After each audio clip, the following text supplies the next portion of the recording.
Bonjour tout le monde, j'espère que vous allez tous très bien. Je vous retrouve aujourd'hui pour une nouvelle vidéo et dans cette vidéo, je vais vous parler d'une histoire vraiment dingue, vraiment. Et il y a tellement de choses à dire sur cette histoire. J'ai dû mener une enquête, les gars. Accrochez-vous bien à vos petits sièges, il y a énormément de choses à dire. Prenez quelque chose à manger, quelque chose à boire également. Je vous leur donne, vous en aurez besoin. Avant de commencer la vidéo, je vais vous présenter le petit sponsor du jour qui est eBay Club. J'ai déjà travaillé avec eBay Club dans le passé et j'ai eu de bons retours de votre part, donc je me suis dit que j'allais réitérer une petite collaboration. eBay Club, qu'est-ce que c'est? C'est un site de cashback, donc ça vous permet de gagner de l'argent sur vos commandes. Imaginons vous allez sur le site de la Fnac, vous commandez un petit livre, vous allez pouvoir vous faire rembourser une partie de cette commande grâce à eBay Club. Le taux de remboursement dépend de chaque site. Dès que vous avez atteint 10 € de remboursement sur votre compte eBay Club, vous allez pouvoir vous faire virer cet argent sur votre compte en banque et pouvoir dépenser à nouveau. Et il y a un petit outil hyper cool sur eBay Club, c'est le testeur de code promo que vous allez pouvoir ajouter à votre navigateur internet. Ça vous évitera d'aller sur internet et d'écrire à chaque fois code promo Azos et de checker tous les codes promo pour savoir s'il y en a un qui est valide. Ça c'est vraiment super. eBay Club est disponible également sur iOS et sur Android, donc vous pouvez vraiment bénéficier de vos avantages un peu partout. Et puis aussi, en cliquant sur le premier lien qui sera dans la barre d'infos, vous pourrez bénéficier de 5 € à votre inscription au lieu de 3 € parce que vous êtes mes abonnés et que vous méritez. Vous méritez? Je n'ai rien d'autre à dire. Merci beaucoup à eBay Club pour leur service qui est super intéressant, qui nous permet de regagner notre pouvoir d'achat en tant que Français. Et merci aussi à eux de sponsoriser cette petite vidéo qui, je l'espère, vous plaira. On ne perd pas de temps, let's go to the vidéo.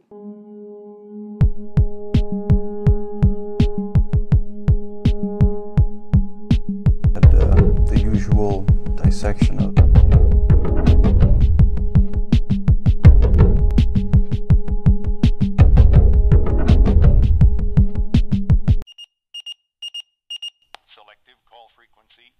Tout commence en 2017 quand un utilisateur de 4chan fait un post et il l'intitule « Quelque chose ne va pas avec ses comptes Facebook ». Si vous ne connaissez pas 4chan, c'est une sorte de forum un peu comme Reddit, mais 4chan est un petit peu plus extrême. On peut y trouver des hackers, on peut y trouver des photos un petit peu gore, enfin c'est vraiment le deep web de la surface. Je traînais sur Facebook quand je suis tombée sur un commentaire dans un post un peu déroutant. Le commentaire n'était pas entièrement en anglais, mais si j'ai bien compris, cette femme expliquait qu'elle voulait être incinérée avant son mari, ou un truc du genre. Aussi, elle n'arrêtait pas de parler de son amie Suzy ou quelque chose comme ça. J'ai donc été surpris par ce commentaire et j'ai essayé d'accéder au profil de cette personne pour en apprendre un peu plus sur elle. C'est là que ça devient encore plus bizarre. Voici son profil. J'ai immédiatement vu qu'elle n'avait posté aucune photo. J'ai alors supposé qu'il s'agissait d'un compte factice créé par un type louche. Puis j'ai vu sa liste d'amis. Voici sa liste d'amis. Je ne sais pas pourquoi, mais j'ai soudain été effrayée en voyant tous ces comptes. La photo de profil était la même, mais le nom changeait légèrement à chaque fois. J'ai donc cliqué sur un de ces comptes. Je viens de réaliser, après avoir parcouru tous ces comptes, que dans chaque biographie, elle ajoute quelque chose de bizarre, comme un message codé.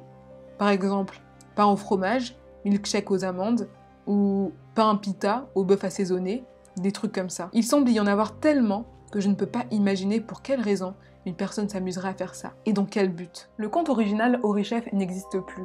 Donc pour faire cette vidéo, j'ai dû aller regarder d'autres vidéos de youtubeurs américains qui en avaient parlé. Et voilà, c'était un petit peu un mess, mais bon, j'ai trouvé quand même pas mal d'informations. Le compte original Orychef appartenait à une femme, une mère de famille originaire des Philippines et qui d'ailleurs y vivait, à Manille. En regardant un peu son compte, on pouvait comprendre qu'elle s'appelait en réalité Marjorie et que Ori était un diminutif. En tout cas, c'est un compte tout à fait ordinaire. En apparence, le compte d'une mère de famille qui a pas mal d'enfants, qui poste sa vie, les photos des mariages, les photos de famille. Parfois on tombait sur une photo un petit peu plus personnelle, un arbre généalogique, et là on apprenait qu'elle était mariée à un certain Ross.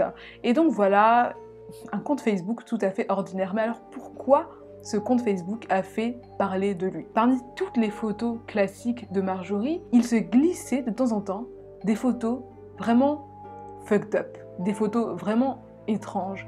Et on se demandait, mais pourquoi une mère de famille ordinaire posterait ce genre de photos sur son compte Facebook public? Par exemple, elle va poster une photo, on pense que c'est son mari, on le suppose, et la photo d'après, c'est une photo d'elle, une capture d'écran d'une vidéo, et elle l'écrit « J'attends la mort ».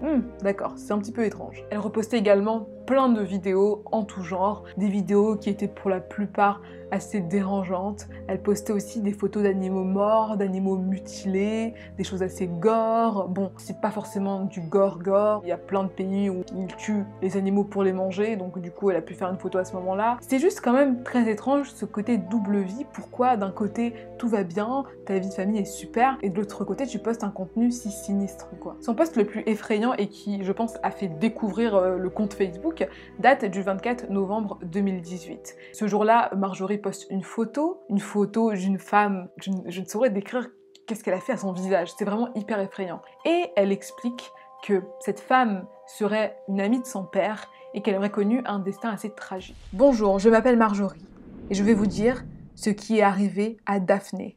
C'était une très bonne amie de mon père et je la voyais très souvent, mais je vais vous dire tout ce dont je me souviens. Tout ce qui s'est passé quand j'avais environ 8 ans. À cette époque, elle était normale. Elle nous visitait les vendredis soirs aux alentours de 17h. Il parlait de tout et de rien. Mon père remarquait que son humeur changeait du début à la fin du mois. La première semaine du mois, elle était heureuse et elle parlait comme une personne normale. Plus le temps passait, plus elle était triste et fâchée. Un jour, la 3e semaine du mois, elle a dit à mon père qu'elle voulait faire de la chirurgie pour être plus belle. Mon père lui a dit que ce n'était pas nécessaire. Et après ça, elle n'est plus venue pendant plusieurs semaines. Mon père est allé lui rendre visite. En rentrant, il m'a dit « Daphné est morte ». Je ne m'y attendais pas. Quand je lui ai demandé comment elle était morte, il m'a dit qu'elle s'était tranchée la gorge avec un morceau de verre. Ce soir-là, je me suis réveillée. J'ai senti une douleur dans mes yeux. Et j'ai vu qu'il y avait quelqu'un qui me regardait dormir à travers la fenêtre. C'était Daphné, mais son visage n'était pas normal.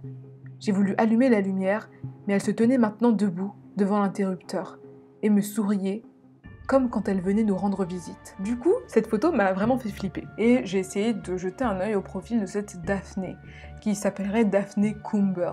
Donc j'ai tapé son nom sur Facebook, je suis tombée sur plein de profils différents encore une fois. Sur un des profils, il y avait notamment la photo de cette Daphné plus jeune, peut-être avec ses enfants, je ne sais pas trop. Je suis tombée sur un autre profil qui poste encore des photos. J'ai essayé d'en savoir plus sur cette femme, connaître son histoire, savoir pourquoi son visage est si étrange. J'ai essayé de faire une recherche inversée sur Google pour trouver l'origine de l'image, mais je n'ai rien trouvé du tout. Du coup, petit état des lieux, Marjorie est une femme un petit peu étrange, hein. Est-ce qu'elle va bien? Pourquoi elle poste ses photos à côté des photos classiques de sa vie de famille?